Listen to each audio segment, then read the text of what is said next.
Hey, deserving listeners, it's time for me to react to your comments from my videos from last week. Let's get to it. This first comment is from my reaction video, Love is Blind Season 8, number 64. This was a member-exclusive video in which I reviewed Andra's TikTok video about Ben, the video that Sarah came across on the show.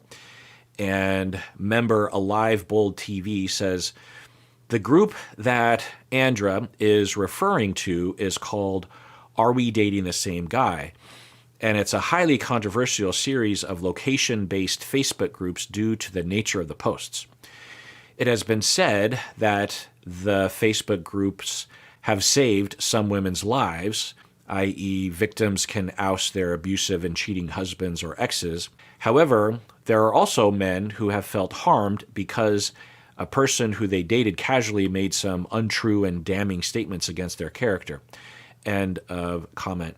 Yeah, I didn't know about these Facebook groups, but I think in the video I talked about how I had come across an early version of this site, I don't know, maybe 15 years ago or something, and really thought how great it would be.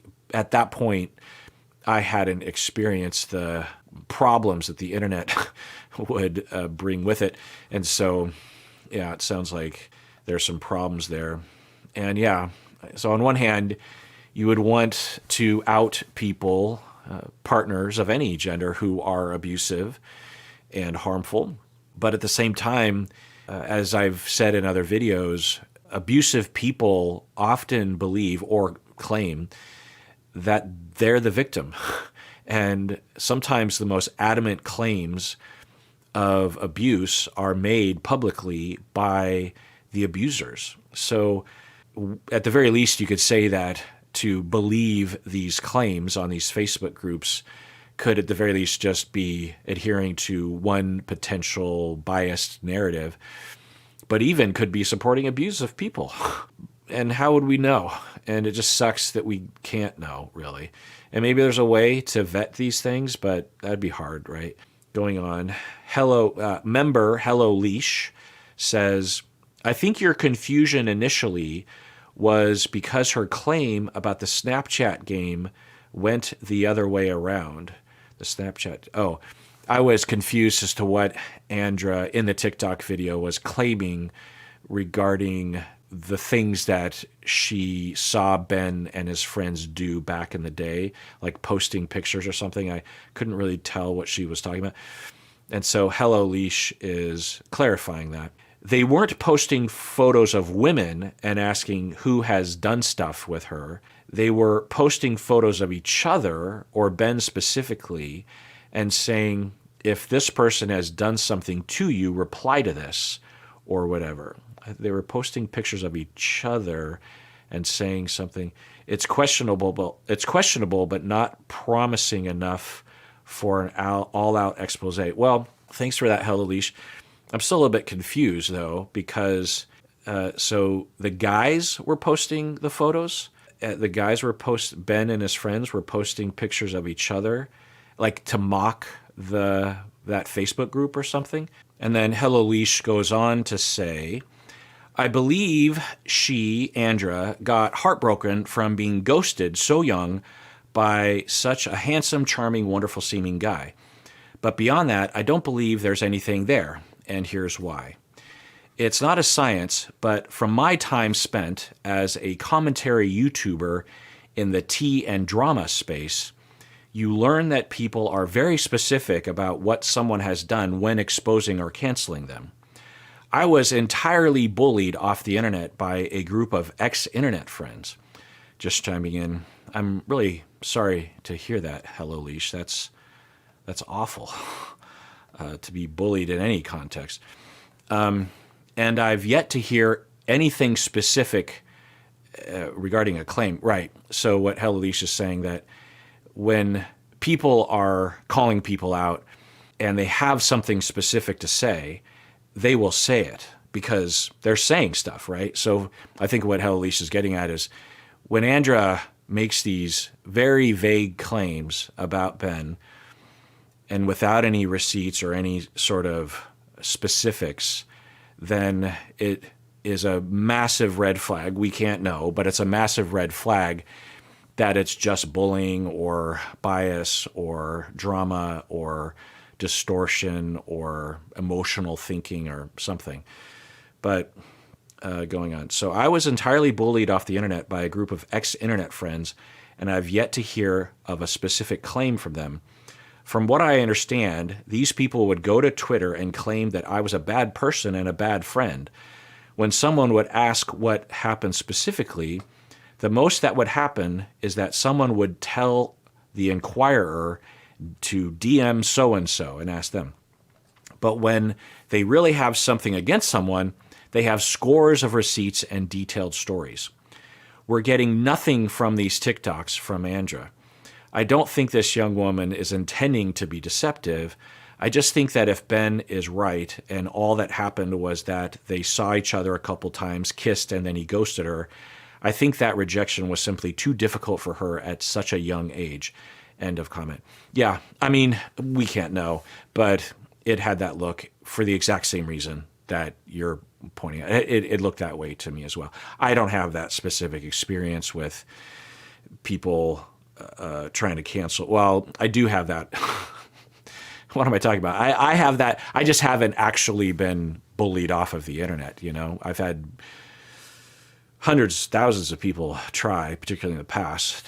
And yeah, you put it really well, actually. It's actually kind of healing for me. I'm sorry you went through this, but it's healing for me to hear you talk about this. I actually will find myself gravitationally pulled towards stories like this. Like, people will make YouTube videos about others or themselves who have been canceled.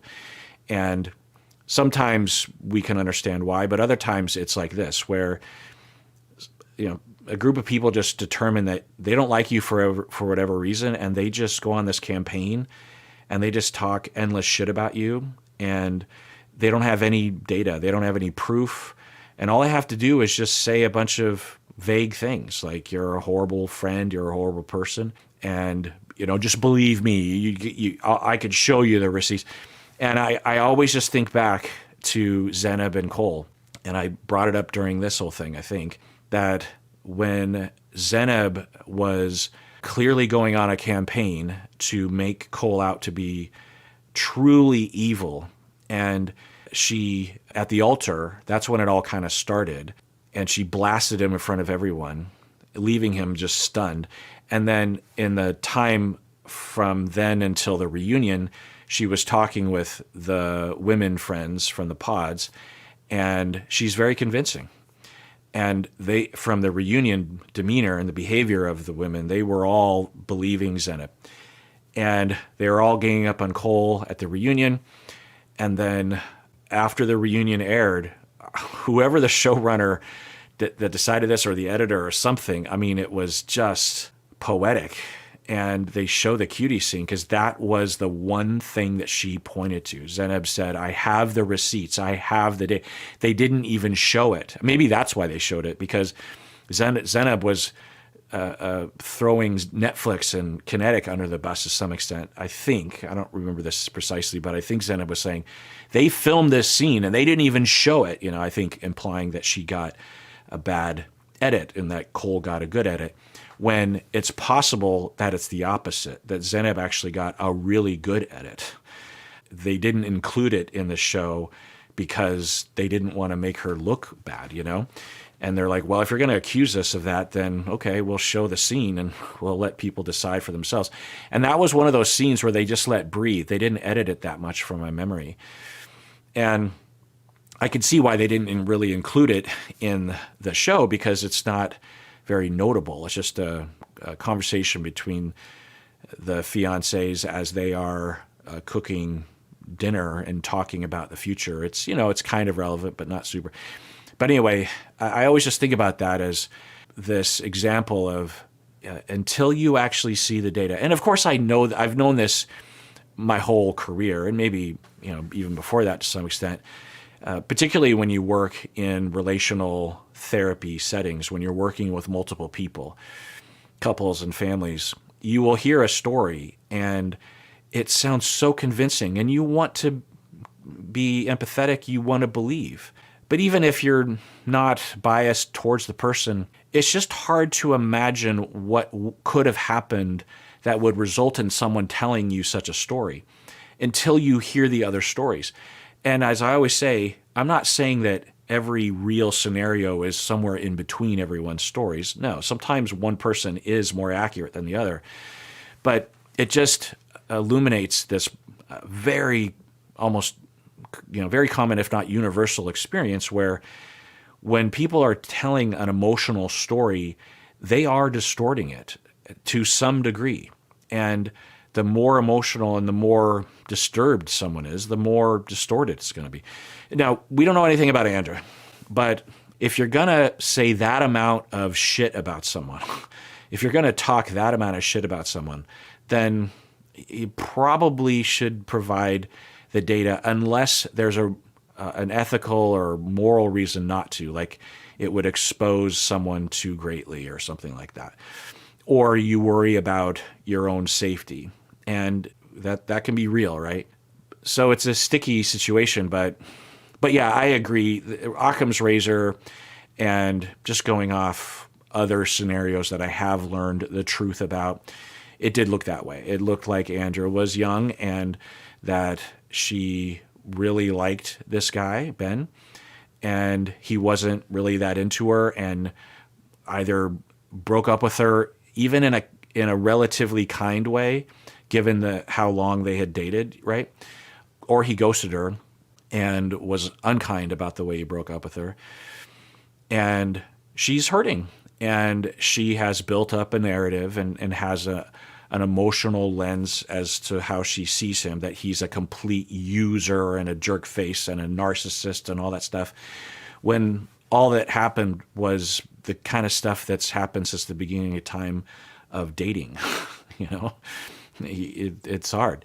All right, this next comment is from member Eurosis. They say, it might be true that Andra had a terrible experience with Ben, and she's just the worst communicator in the world. Okay, just chiming in, I think what Eurosis is saying is, it's possible that Ben was horrible to Andra, and Andra just happens to be really bad at communicating that going on. To me, unfortunately, she's coming across as an attention-seeking individual.